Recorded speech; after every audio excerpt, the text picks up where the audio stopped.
이번 시간은요, 허변의 명불 허변 시간입니다. 네, 우리 허정선 변호사님 나오셨습니다. 네, 안녕하십니까. 안녕하세요. 반갑습니다. 오늘 헤어스타일이 어이구. 바람이 지금 바람 때문에. 바람을 가지고 오셨어요. 근데 트렌디합니다. 아, 죄송합니다. 예, 멋있습니다. 무리를 일으켜서 죄송합니다. 예, 지난주에는 좀 뭐 바쁜 일이 있으셨다고. 있어가지고 어떤 일이 출장이 있으셨어요? 있어서 네, 예. 현장 검증 비슷한 게 있어서 네, 아, 공주 갔다 오느라고 참석을 못했습니다. 잘 갔다 오셨고요. 네, 잘 끝났습니다. 지방 출장은 좀 많은 편이세요? 뭐 많은 편이라고 하기는 그런데요. 아, 뭐 사건이 있으면 사건이 있으면 네, 수임할 만한 사건이 있고 수임하면 다니는 것이죠.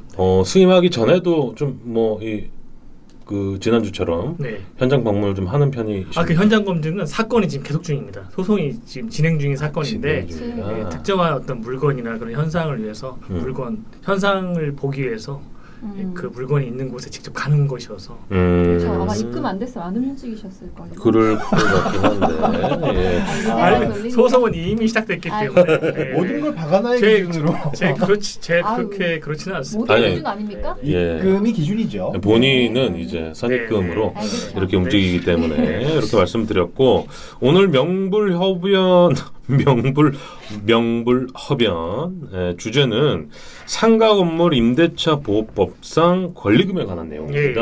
맞습니다. 굉장히 좀이 굉장히 생활 밀접형. 좋습니다. 그리고 핫한 요즘에 네. 관심이 좀 많거든요. 예, 맞습니다. 예.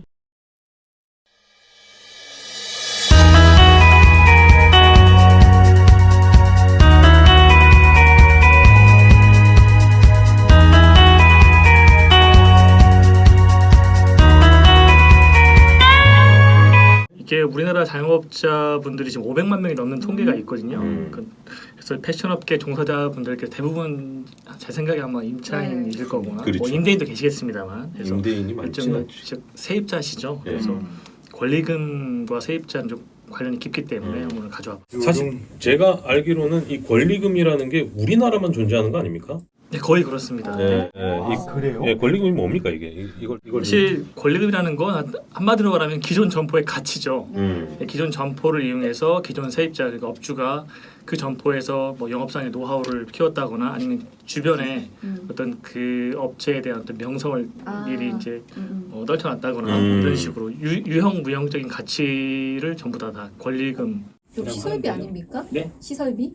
뭐 시설 권리 그러니까 권리금이 굳이 나누면 영업 권리금, 뭐 시설 권리금, 바닥 권리금 뭐 이런 게 나눠지긴 합니다. 그렇군요. 네, 나눠지긴 하는데 대부분 이제 통상 다 통칭해서 권리금이라고 하고 있죠. 음. 근데 사실 이 권리금이라는 게 기존에는 법에 명문이 없었어요. 그래서 이제 권리금 관련해 되게 분쟁이 많이 있었음에도 불구하고 그거를 명문화시키지 않았었는데 최근에 우리 아시지 않습니까? 2018년 10월 16일 날 이 상가건물 임대차 보호법이 대폭 개정이 됐거든요. 네. 이제 임차인 즉 세입자의 권리를 두텁게 보호하는 방향으로 바뀌었기 때문에 그때 권리금 조항이 이제 법에 들어왔습니다.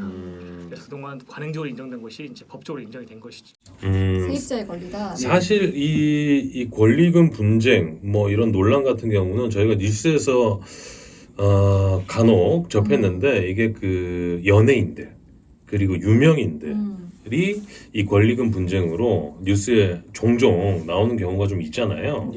근데 사실 뭐 임대인이 이제 장사 잘 되는 임차인의 가게 이런 가게들을 잘 유심히 보다가 이제 잘 될 무렵에 이 가게 좀 빼달라. 그렇죠. 우리가 뭐 다시 할 거다. 네네. 뭐 이런 식으로 이제 스토리가 좀 전개가 되지 않습니까? 맞긴 맞죠. 네. 근데 그럴 경우가 이번에 이제 확실히 보호가 되는 거죠. 그런 경우에 그런 경우에 어떡해요? 이번 법에 따라서 보호되는 건데요. 네. 이제 사실 이제 하나 말씀드리고 싶은 게 권리금이 원래 이게 건물주하고 세입자 새로 들어오는 세입자하고 주고받는 게 아니라 기존 세입자 즉 기존 임차인과 새로운 임차인이 주고받는 것이거든요. 예. 근데 방금 말씀하신 거는 이제 한마디로 말씀드리면 그러니까 과연 권리금이 지금 방금 말씀하신 것처럼 기존 세입자 열심히 일을 해서 그 어떤 영업상의 어떤 가치를 형상시켰는데 임대인이 그걸 보고 이제 이제 계약 기간 만료했으니까 나가라. 우리 아들이 이제 운영할 거다. 똑같은 말. 아니면 내가 운영할 거다. 예. 나가라. 라고 했을 때 과연 이게 이럴 경우에 그 기존 임차인은 눈물을 머금고 나가야 되는 거냐, 권리금 한 푼 못 받고 나가야 되는 거냐, 어떻게 그런 문제가 있죠. 퀴즈. 예. 네, 퀴즈가 있습니다. 제 퀴즈 넣었는데 네. 네, 퀴즈로 물어보시지. 네. 그래서 퀴즈를 내면 제가 내겠습니다. 답을 안 써놨습니다. 제 대본에. 임대차 계약이 만료돼갈 무렵에 임대인이 여기 건물 우리 아들이 들어와서 장사를 할 테니까 나가달라. 권리금은 없다. 우리 임대인 있을 거니까. 이 경우에 이제 권리금을 회수가 이제 어떻게 되는 건지, 권리금 받을 수 있는 건지 없는 건지. 근데 그 권리금 산정 기준이 뭐 따로 있습니까? 아, 그건 좀 이따 제가 말씀드리겠습니다. 우선은 있냐 없냐 묻잖아요. 네? 아니 그러니까 그게 상황에 따라 다를 텐데 네. 예를 들어 임대차 계약이 예를 들어 2년이라면 2년 중에 1년이 넘어갔을 경우와 1년 전 미만일 경우 요게 좀 달라질 것 같은데 그렇진 않습니까? 네, 그거 좀 상관이 없고요. 알겠습니다. 조용하고 제가 있을게요. 방금 케이스를 말씀드리기 전에 미리 지금 선행적으로 미리 말씀을 드리면, 그러니까 평온하게 보세요. 기존 임차인이 장사를 다 했어요. 계약 기간이 만료됐습니다. 그래서 이제 새로운 임차인을 데리고 왔어요. 네. 새로운 임차인한테 권리금 받으면 되겠죠. 네. 그럼 아무 문제가 없죠. 네. 문제는 뭐냐면 아까 같이 이제 아까도 하나의 뭐 이제 뭐 그게 이제 유형에 해당되는지 안 되는지 모르겠습니다만 일단 말씀드리겠습니다만 비정상적인 경우가 많이 생기거든요. 이제 권리금을 회수하지 못하도록 하는 상황이 생기거든요. 네. 임대인이 특히 그런 방해 행위를 하는 경우가 있습니다. 그럴 경우에 이제 이 법에 권리금을 사실상 이제 보장해주기 위해서 어떻게 나와 있냐면 임대인이 그러한 그 기존 임차인이 새로운 임차인으로부터 권리금을 회수하려고 하는데 그걸 방해하는 행위를 했을 경우에 이제 손해배상 책임을 지도록 돼 있거든요. 그래서 방해하는 행위의 유형이 또 법에 기재가 돼 있습니다. 그건 뭡니까? 어떻게 하나? 뭐 예를 들면 이제 저기 이제 써놨는데 아직 답을 얘기를 하지 않았지 않아요? 답을 아직 얘기 안 했습니다. 아. 그거에 대한. 근데 빨리 예를 들면은 네. 뭐 그렇습니다. 임차인이 이제 그런 경우가 되게 많아요. 요즘은 이제 많이 알려져서 그렇지 않겠지만 임대인이 임차인 새로운 임차인 데리고 왔잖아요. 근데 그 사람에 대해서 자기한테 다 권리금을 달라. 그런 경우가 실제 있습니다. 임대인이 예. 권리금 요구하거나 또는 수수하는 행위. 그럼 완전히 원래 신규 임차인한테 기존 임차인이 돈을 받아야 되는 건데 임대인이 나서서 나한테 권리금 주면 돼요. 나한테 내놔라 이렇게 말하는 사람들이 있거든요. 실제로. 그럴 것 같아요. 네, 그런 경우 주인들이. 많이 있었습니다 그동안. 근데 그 부분도 그렇게 하게 되면 권리금 회수 방해 행위다 이렇게 얘기한 것도 있고요. 그다음에 이제 그 새로운 임차인을 데리고 왔는데 그 임대인이 계속 그냥 권리금 주지 마요. 권리금 안 줘도 돼요. 나랑 그냥 계약하면 돼. 이런 식으로 권리금을 못 받게 하는 경우도 많이 있습니다. 어떤 사정에서든지. 머리가 복잡하구만. 네. 이제 법에 이렇게 되어 있거든요. 그밖에 정당한 사유 없이 임대인이 임차인이 새로 이제 주선한 신규 임차인이 되려는 사람과 임대차 계약의 체결을 거절하는 행위들 이렇게 되어 있어요. 너무 어렵다. 말이 어렵냐 무슨 말이냐면 이게 정당한 사유 없이 이제 새로 이제 기존 임차인이 새 임차인을 데려오는 거예요. 저 이 사람 데려왔으니까 저 임대인 계약 체결 새로운 임대차 계약 체결하세요. 체결해주면 저는 이제 권리금 받으면 되니까라고 하는데 기타 아까 말씀드린 거 이외에 다른 사유로 정당한 사유 없이 아니 나 계약 안 해. 거부하는 경우가 있어요. 임대인이. 그럼 권리금 회수를 못 하는 거거든요. 계속 저기 신규 임대차 계약을 반대하기 때문에 근데 여러 가지 이해가 안 되네. 여러 가지 이유가 있습니다. 이 권리금을 자기가 좀 받기 위해서 네. 뭐 이런 이유가 사이가 아닐까요? 안 좋았다고요? 대부분 그렇죠. 아니면 뭐 이제 하여튼 뭐 따로 이렇게 그냥 권리금 안 주도록 하고 자기는 따로 이제 뭔가를 받으려고 하는 경우도 있고. 이속 챙기려고 하는 것. 그러면 비슷한 예 질문인 것 같은데 네. 저는 이제 브랜드 사업을 하기 때문에 네. 직영점을 이렇게 운영을 하고 있었어요. 네네. 근데 직영점이 여기 들어간 건 아니고 대리점주가 운영을 하다가 네네. 어떠한 사유로 잘 되고 있는데도 네네. 직영점을 끼워 넣으려고 브랜드 본사가 의도적으로 네네네. 내보내는 거예요. 내보낸다. 네, 이게 합법입니까 그러면? 아니면 근데 그거 불법입니까? 약간 다른 문제인데요. 그 어쨌든 임대차 계약의 당사자가 누구냐가 중요하죠. 직영점이면 브랜드 근데 제 본사가 말씀은 직접 기존 하는 거죠. 이제 신규 기존 임차인 있지 않습니까? 네. 그 사람이 이제 그동안 영업을 해서 뭔가 그래 왔죠. 소위 이제 영업을 닦아놨을 텐데. 네. 근데 그 이제 이 사람이 임차 계약 만료돼서 지금 말씀하신 만료돼서. 거죠. 만료돼서 이쪽으로 들어오게 되면 사실은 이 사람이 권리금을 줘야 되겠죠. 그 저기 새로 들어온 회사가. 근데 안 주고. 안 주고 직영점을 꼽아버리는 거죠. 계약 종료니까 이익률을 높이기 위해서 브랜드 본사가 직영점을 내버리는 거 직접. 네. 누가 봐도 나쁜 거 보이잖아요. 그건 약간 좀 가맹사와 공정원에 관한 법률에 불공정행위 같은 느낌. 불공정에 다른 식의 또 접근을 가능할 것 같습니다. 예, 그건 뭐 알아서 좀 푸시고. 그 아까 말씀드린 것처럼 그 이제 제가 설명을 드렸으니까 예. 그 케이스 이제 답을 한번 말씀해 보시면 네. 방금 네. 그 경우에 그러니까. 자, 법에는 대부분 뭐라고 돼 있냐면 그런 행위를 뭐 방해해서는 안 된다 그렇게 돼 있거든요. 예. 권리금 횟수를 방해해서는 안 된다. 근데 방금 사안은 방해는 안 했어요. 자 방해 안 했는데 내가 들어갈 거다. 우리 아들이 운영할 거니 나가라. 이 경우에 과연 이게 권리금 방해 횟수 방해 행위인지 아닌지. 아 방해 행위일 것 같긴 하나 이게 법적으로 뭐 효력이 있으려면 그 근거를 대야 될 텐데. 이게 어쨌든 지금 뭐 전세 계약갱신 청구권 주인이 들어가면 되잖아. 이것도 주인이잖아. 되겠지. 아파트처럼 요즘에 우리 집처럼. 지금 이제 네. 계약갱신 청구권 약간 좀 별개로 권리금만 놓고 봤어요. 권리금만 놓고 봤을 때 들어갈 수는 네네. 있지만 권리금을 주냐 마냐. 이게 방해냐 아니냐. 네, 맞습니다. 예. 그럼 우리 박아나는 하나만 찍어요. 1번, 2번. 찍으세요. 제가 1번 권리금 방해가 아니다. 왜냐하면 방해행위가 없었다. 2번 권리금 방해에 해당한다. 이거는 정당한 사유 없이 권리금을 회수 못하게 하는 두 개 중에 하나만 방해 찍어. 해당한다. 2번. 우리 에디 형은 저는 1번 권리금 방해가 아니다. 아니다. 네, 정답은 권리금 방해다. 아, 아, 2번이 그치. 정답이네요. 네, 맞습니다. 근데 이게 조금 이제 저도 이 사건을 사실 맡았었거든요. 근데 결과적으로 말씀 저희가 졌습니다. 왜 졌냐면요. 제가 2019년 초에 사건을 수임했는데 예. 그때가 다 이사안이었어요. 우리 의뢰인이 임대인이었거든요. 그래서 저는 당연히 이기는 걸로 생각했습니다. 네. 왜냐하면 그때 임대인. 그 전까지는 이게 권리금 회수 방해로 안 보는 경향이 있었거든요. 그런데 재밌는 얘기인데 저한테는 뼈 아픈 얘기지만 2019년에 7월달에 조정결이 있었거든요. 예. 저희는 당연히 임대인이니까 우리는 권리금 줄 거 없다. 이게 권리금 회수 방해 행위 아니다라고 했는데 그로부터 며칠 후에 대법원 판결이 선고가 됐습니다. 이게 똑같이 예. 저희 사안하고 똑같은 사안에 이것도 권리금 회수 방해다. 이 흐름이 바뀌었군요. 네, 그때 멋있죠. 대법원이 확정적으로 네. 이제 판단했는데 그 이유가 내가 나갈 테니까 내가 이제 장사할 테니 나가라. 이거는 임대차 즉 기존 임차인이 새로운 임차인하고 임대차 계약 체결 자체를 못하게 하는 거기 때문에 그게 방해. 체결을 그것도 방해한다. 방해다. 아예 그냥 체결 방해. 체결을 방해한다. 직접 판단. 기존에는 그러니까 체결을 하는데 어떤 방해를 했냐 임대인이 나 체결 안 할 거야 이런 식으로 방해를 했냐가 방점이라면 이거는 체결 자체를 못하게 했으면 당연히 그러면 방해지. 라고 대법원이 대법원 판례가 그렇게 공인을 나왔죠. 좀 보호한다는 차원으로. 그러면 이 임대차 보호법이 나온 이후에는 임차인이 다 권리금을 보상 받을 수 있습니까? 이게 무조건 권리금이 보장되는 것은 아닙니다. 가장 큰 거는 첫 번째 시기적 조건이 있고요. 네. 임대차 계약 기간 만료 6개월 전부터 임대차 계약 종료 시까지 그 6개월 사이에 데려와야 돼요. 새로운 임차인을.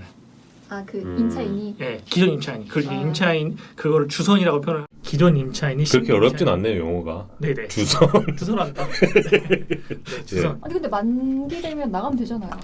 그럼 권리금을 받아야 권리금. 되니까. 그러나요? 지금 권리금 얘기하는 거죠. 네. 죄송합니다. 지금 형 살짝 열받았어. 지금 두 번째야. 소송 걸어. 갑자기 맞췄는데 그래도. 죄송합니다. 웃으면서 저런 얘기하니까 너무 무섭다. 근데 두 번째 가능한 게 뭐냐면 기존 임차인이요. 네. 임차인으로서의 계약을 위반하면 권리금 못 받습니다. 예를 들어 어떤 위반? 예를 들면 뭐 차임을 연체한다든지 돈을 안 줘. 뭐 저기 김차인이 과실로 막 불나게 해가지고 임차인의 목적물의 전부 또는 일부를 멸시시킨다든지 뭐 기타 뭐 하여튼 임대차 관계를 계속 지속시킬 수 없는 사유가 있다든지 이런 경우 우리는 깨끗하게 해놓고 본인은 깨끗하게 하고 그래서 이제 법에는 계약 갱신 요구하려고 그러면 그런 임차인의 계약 그 사항을 지켜야 되거든요. 이렇게 써 있어요. 방금 임대인이 기존 임차인의 권리금 회수 방해하면 손해배상 책임진다고 했잖아요. 단 계약갱신 요구를 할 수 없는 경우에 임차인이 즉 임차인이 계약 위반한 경우에는 그러하지 아니하다라고 되어 있기 때문에 임차인이 자기 몫을 다 하지 못하면 뭐 계약갱신 요구권도 안 되고 권리금 그렇겠죠. 손해배상 월세를- 청구도 요청할 수가 없어요. 세를 밀린다든지 뭐 네. 이렇게 되면 소멸하는 거네요. 자격을. 조금 약간 어겼어요. 네네. 날짜. 알죠? 월세 내는 걸 살짝 날짜 며칠 늦어서 한 번 정도. 한 번 이해까지. 괜찮습니다. 괜찮아요. 계약갱신 요구권 그 권리의 그 조항에 보면 3기에 해당하는 차임액을 이제 연체했을 경우에 이렇게. 세 번. 3번입니다. 근데 지금 이제 이거 말씀드리면 여기 특이하게 또 2020년 9월달에 생겼었어요. 예. 그 뭐냐면 우리가 코로나로 임차인들이 많이 차임을 연체하니까 네. 그 제가 여기다 써놨었는데 가져왔는데 상가건물 임대차 보호법 제10조의 9에 특례가 있어요. 그래가지고 뭐라고 돼 있냐면 이 법 시행일로부터 6개월 동안 연체한 차임액은 연체한 걸로 안 본다. 코로나 아. 이후로. 코로나 이후로 6개월. 네. 그래서 이게 그럼 정확히 따지면 2020년 9월 29일부터 2021년 3월 29일까지 연체된 차임은 연체된 게 아니에요. 나라에서 공식적으로 유예를 허락해 네, 준 법으로 거예요. 한시적으로 특례를 해줬습니다. 2020년 9월에 2020년 9월 29일부터 2021년 3월 29일까지 연체된 차임은 연체된 걸로 압니다. 예, 6개월간. 처음 알았습니다. 나 이거 들어본 것 같아요. 사실 많이 안 해. 예. 그리고 그 임대인이 권리금 회수를 방해한 경우에 예. 임차인은 언제까지 손해배상 청구가 가능합니까? 이게 이제 결국 그 법에 소멸시효가 나와 있는데요. 예. 3년으로 되어 있습니다. 3년. 3년. 그러니까 이런 경우가 있어요. 되게 임차인분들이 되게 이제 자영업에 되게 바쁘시다 보니까 예를 들면은 뭐 이제 얼른 가게를 옮길 수밖에 없었어요. 네. 옮겨서 자기 생업에 너무 바빠. 근데 이 권리금 회수 방해행위를 임대인이 했기 때문에 소송을 해야 되는데 그럼 변호사 선임도 해야 되고 네. 신경을 써야 되잖아요. 근데 신경 못 쓰다가 3년이 지나가 버리면 못 받는 거죠. 3년이라는 걸 기억하시고 보통 그렇게 까먹는 경우도 많습니까? 많이 있으시죠. 되게 생업에 바쁘신 분들 포기하는 경우가 많고. 포기하는 경우도 많고 까먹는 경우가 많이 있죠. 근데 사실 이 건물에 이 뭐 노후한 지역이나 좀 슬럼화된 지역에 가게 하나 들어가가지고 이 붐을 일으키는 경우가 요즘 종종 볼 수 네. 있잖아요. 네. 근데 뭐 그뿐만 아니라도 뭐 잘 되는 가게들은 권리금이 당연히 있을 텐데 그 권리금 금액이 보통 뭐 1억에서 뭐 5천에서 1억, 2억, 3억 하는 데도 있어요. 네. 배보다 배꼽이 더 클 수도 있는데 네. 이 산정 기준은 어떻게 되는 겁니까? 소송 실무에서는 감정인한테 맡깁니다. 무형의 자산 가치를 어떻게 맡기죠?